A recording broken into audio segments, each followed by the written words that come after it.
ఎవరో ఇక్కడ దొరికిందని నాకు ఇంతలా వెండి ఉంగరం ఇచ్చింది. సరే దాన్ని అమ్మి దేవుని సేవకు వాడదాంలే అనుకున్నాను నేను.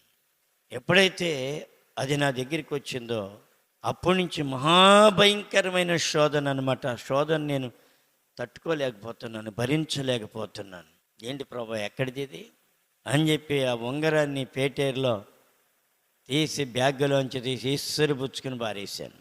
రైల్లో ఒక ఉంగరం దొరికింది నాకు, మా అమ్మాయి వాళ్ళ ఇంటికి వెళుతుంటే. నైట్ టైం ఎవరు జారిపోయిందో తెలియదు, తెల్లారిపోయింది. దిగుతున్నారు ఎక్కుతున్నారు, దిగుతున్నారు ఎక్కుతున్నారు. మీలో ఎవరిదన్నా పోయిందంటే ఎవడైనా నాదే అని అంటాడు. అది తీసుకున్న తర్వాత కూడా నాకు కొన్ని శోధనలు వచ్చినాయి. దొరికిన వస్తువు మీద దురాత్మ పనిచేస్తాయి. దాన్ని దేవుని సేవకు వాడాను. ప్రభా ఇది నీ చేతులకు అప్పగిస్తున్నాను. నాకు కానీ నా బిడ్డలకు కానీ ఎవరికి అది చెందటానికి లేదు. దేవుని ఖజానాలోకి వెళ్ళాలి అది.